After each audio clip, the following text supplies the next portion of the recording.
Hi, in this video we are going to see how we can build an image classification model using TPUs.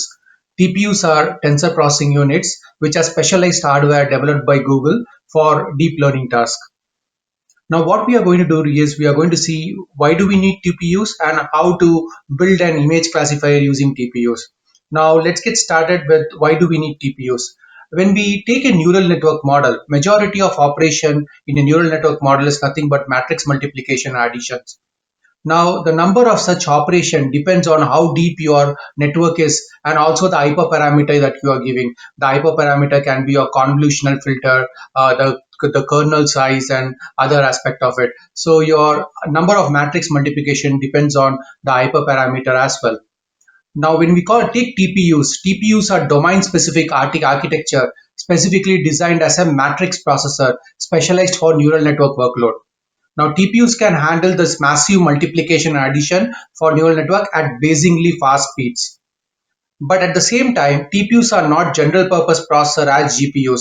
Now, if you take a GPU, you can not only do matrix multiplication, but also you can learn a lot of application on top of GPUs. All right. Now, but the main difference that comes in, see if you see this particular image that is running, what TPUs does is TPUs basically load data from memory, and then it takes it passes the input to each tensor unit, and each tensor unit basically what is happening, a multiplication is executed, the result will be passed to the next multiplier, and during the whole process of massive calculation and data passing, no memory access is required at all in case of tensor processing unit. But in contrast, if you take a GPU, you need access to registers and shared memory to read and store intermediate calculation. So that's the main difference, and that's why like TPUs are generally blazingly fast. But in a lot of cases you may not require TPU. You can do your work with GPUs as well. GPU also comes with tensor cores which provide efficient matrix multiplication and all. But the main difference, if you take a typical GPU, it has around like 5,000 arithmetic logic unit. But if you take a TPU which is 128 by 128, it has around 32,000 arithmetic logic unit. So if your model is pretty deep and very complex, then that's when you may need a TPU at all.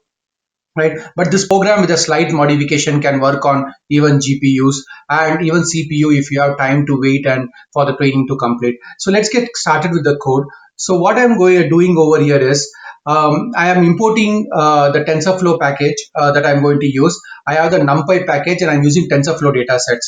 Now TensorFlow datasets is where I'm going to pick my data from. What I've done is I have already executed this cell, next cell, but remaining I will execute and show step by step. So I am importing TensorFlow data sets over here. And the TensorFlow dataset, what I'm doing is I am loading the fashion MNIST dataset, which is there. So you can even load the MNIST dataset from an URL, or you can download it and use it. But TensorFlow dataset is a easy way to load some of the common dataset that are available in the library. I'm loading the fashion MNIST dataset, and I have two splits over there: the train split and test split. Now, in order for it to work on TPU, right, all the data either needs to be in Google Cloud Storage bucket. Now, TPUs are not something which are commercially available. It's available as part of Google Cloud. Now, it needs to be either in the Google Cloud Storage bucket, or it need to be in the memory of your system or collab environment, wherever you do it. So since like this data is not in the Google Storage bucket for me, Google Cloud Storage bucket for me, what I'm doing is I'm setting the batch size equal to -1. So when I say batch size equal to -1, all this data is going to get loaded into my local CPU RAM. Right, so that's what I'm doing. That's why I'm setting the batch size equal to -1. If you don't set the batch size equal to -1 and run it, then this program will fail. And I will tell you the reason why it will fail.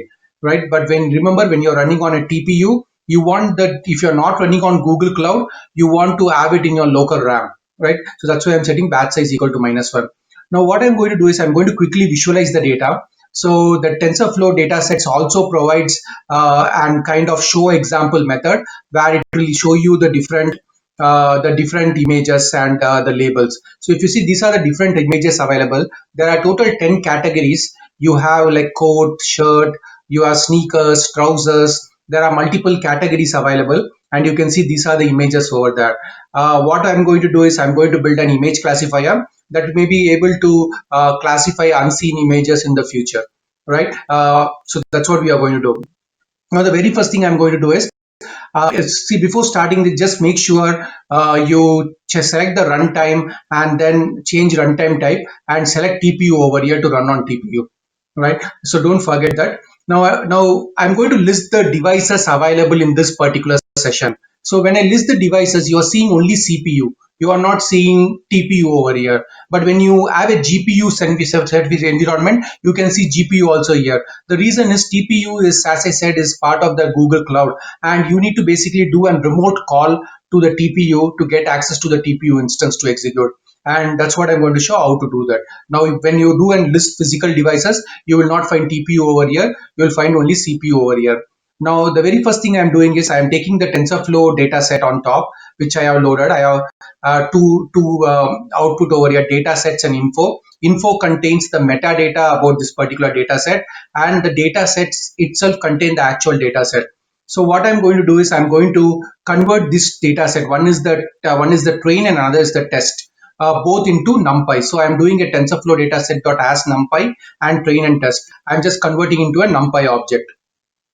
And the next I'm doing is I am taking the training data set and I am splitting it into your actual features, that is the image, and then the label. The label, basically, the zero index in the train data set will give me the image, and then the one day will give me the label. And the label, what I'm doing is I'm doing a one not encoding of the label. Now, when I'm developing a model, basically the loss function that I have set is categorical entropy. When I use a categorical entropy, I need to one not encode and pass the target. But if I use pass categorical entropy, I don't have to do that. I can just pass the data as it is. Right? You can use either way. If you are using sparse categorical entropy, you can just remove the tf dot one not encoding. Right? And the image, what I'm doing is I'm normalizing it. I'm scaling it rather by dividing by 255, so that all my pixels are between 0 to 1 range. Right? This will help the algorithm train faster. And also I am assigning the same test data set to X test and Y test. Now what I'm going to do is I'm going to take my test data set and I'm going to split into test and validation data set. Now in the training data set, I have around 60,000 images, and in the test data set, I have around 10,000 images. What I'm going to do is I'm going to split those 10,000 test images into 5,000 test and 5,000 validation. And reason I am doing it is when I'm training the model, I want to, as my model is training multiple epochs, I want to know like how my model is performing, and I want to use my validation data set to test my model during that time. And the test data set will be completely separate, which is unseen during the training process, to evaluate the model's actual performance. Right? So that's why I'm keeping it separately. So what I'm doing is from the test data set, I am picking the first 5,000 records and assigning it to X underscore test. I am picking the next 5,000 records and assigning it to validation data set. And similarly, I am doing for the labels as well. And after that, I'm just printing the shape of my training data set, and also I'm printing my shape of my test and validation data set. So that's 60,000, 5,000, and 5,000 records, test and train. The next I'm coming to is I'm going to create my model, and I'm using a Keras model for this. So I have four convolutional layers with filter size as 32, 64, 128, and 256. I have kernel size as 5 by 5 each of this layer. I am using ReLU activation function. My input image size is 28 by 28 by 1. That is like 28 by 28 is the image size and 1 is the channel. And then what I'm doing in each of the layer, I am applying max pooling 2D, and I have a dropout of 0.25%. I just want to make sure that my model does not overfit. I'm adding a dropout in each layer. Now, next what I'm doing is after this, I'm flattening out the output of my final convolutional layer, and I'm applying a 512 dense layer, a flattened layer, and then I have a ReLU activation function. Then again, I'm dropping out half of the neurons, and then I am having a final dense layer with 10, which is the number of classes I have in my fashion MNIST data set. And finally, I have a softmax function. And then I am this is a function that I have created, create model, and it's going to return the model over here. Right? Let me run this. And after that, what I'm doing is I am going to connect to my TPU cluster. And to connect to TPU cluster, Colab provides an environment variable called collab underscore TPU underscore ADDR address. right? I'm going to use it. The way you connect to the TPU is via gRPC, and that's why I have gRPC colon slash slash the variable. Now, the very first thing I'm going to do is I'm going to resolve my cluster. So for that, there is a function called TPU cluster resolver, where I am passing the target collab TPU address, and then I'm getting a resolver object.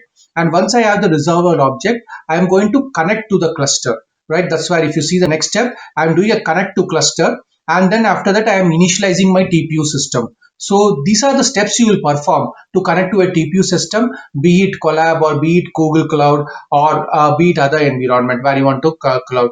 Now, TPUs are not something like, as I said, like GPUs, which are readily available in the market. So it is available only in the Google Cloud. So we have to do a remote connection, and that's what we are doing.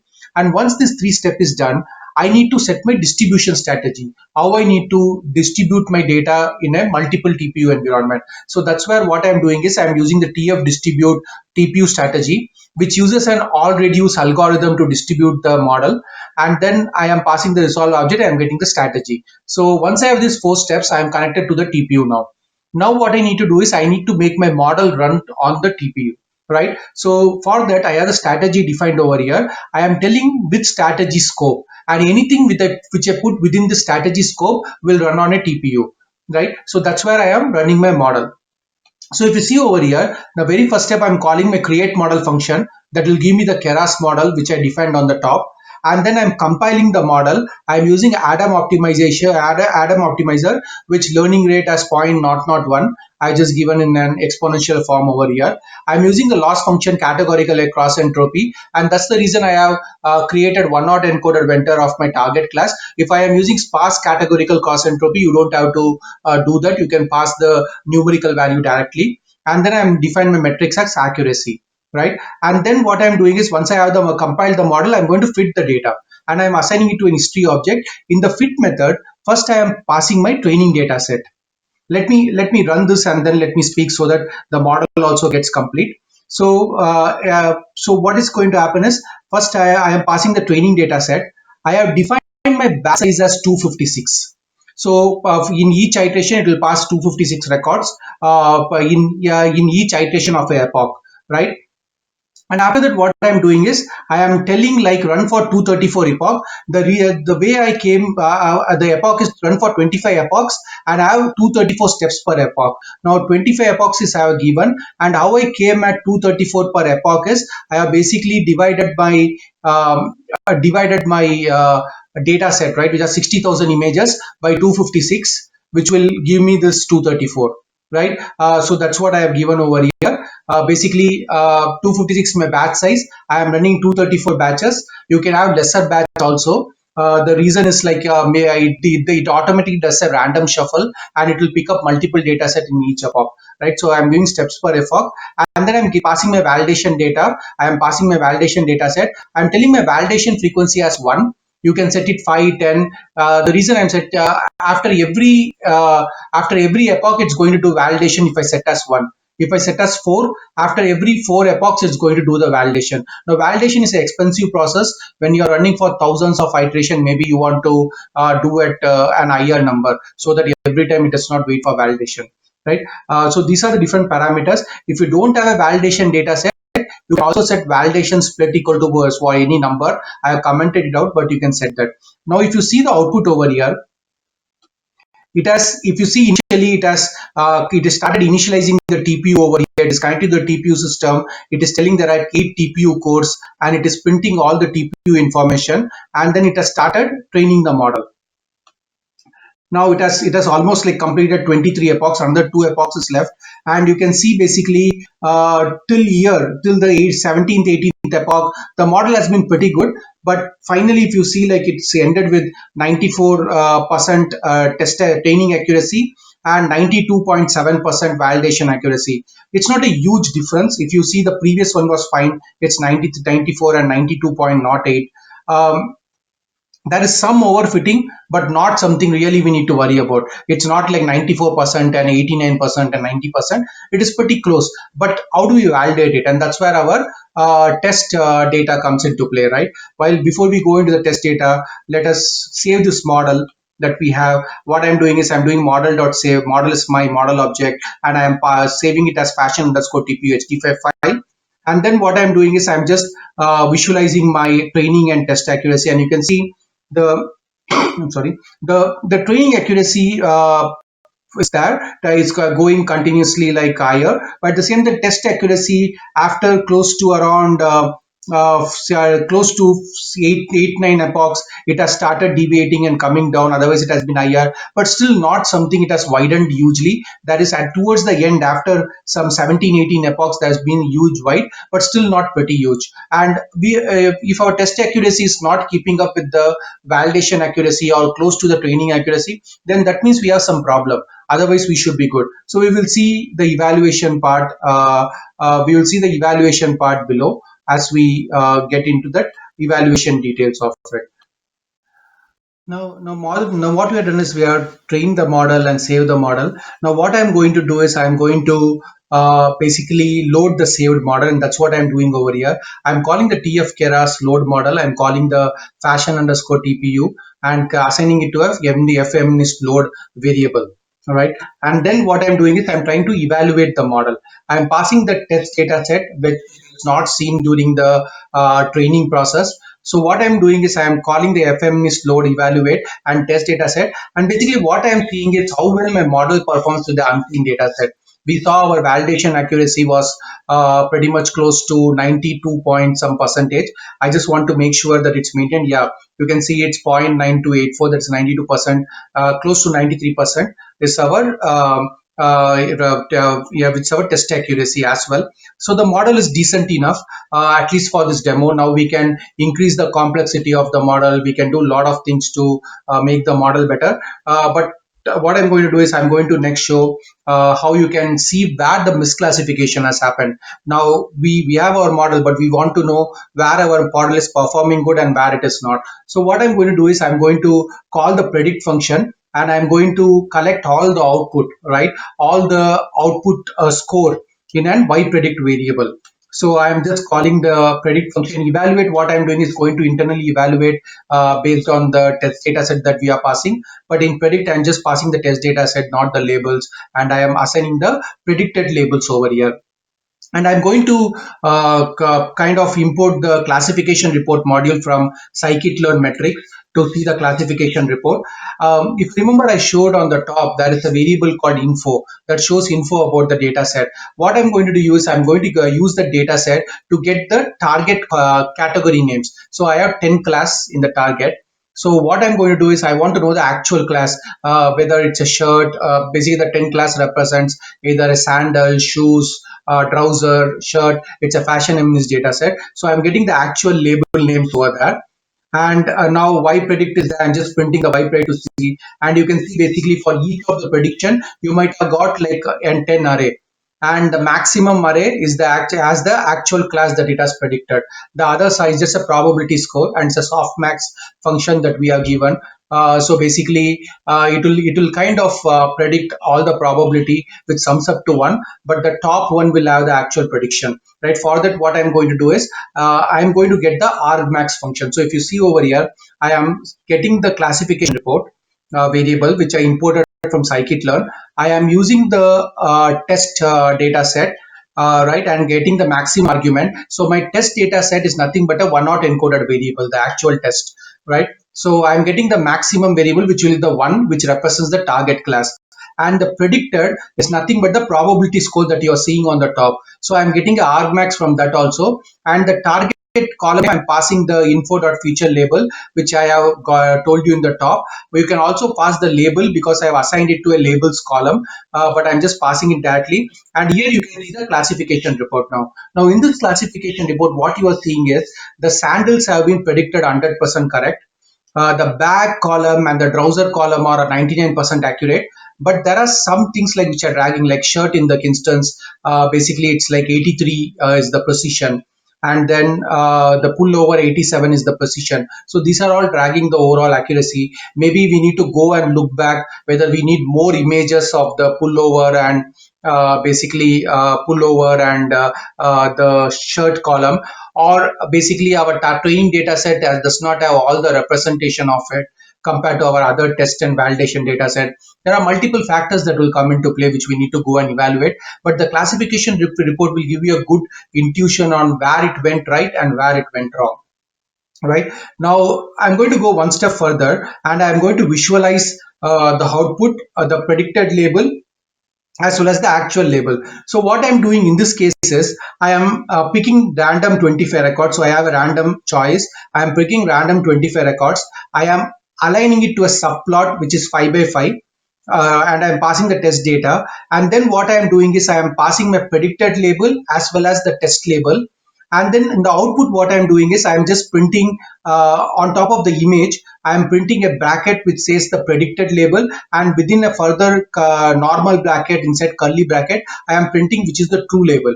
If both the predicted label and true label are matching, then I am giving a green color. Otherwise, I am giving a red color over here. Right. So let me run this and show you the output.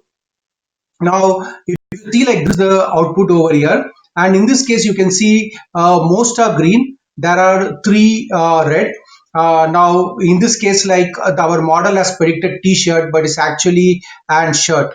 In this case, our model has predicted shirt, but it's actually a pullover. In this case, it's a pullover, but it predicted, but others have been predicted correctly, right? Since it's a random choice, let me run for another 25. And now you can see basically there are two classes that are not predicted correctly. Just to visualize the image and see where it went wrong, you can use this function. So that's it about this particular video. What I wanted to show is how you can build a model and run it on TPU from Colab. All right, so that was the idea of it, but also wanted to show how you can do it end to end. Take an image, basically like scale the image and then pass it to a classifier, and then finally evaluate the output, analyze the output, and then also visualize the output. So that's about it. Thank you very much.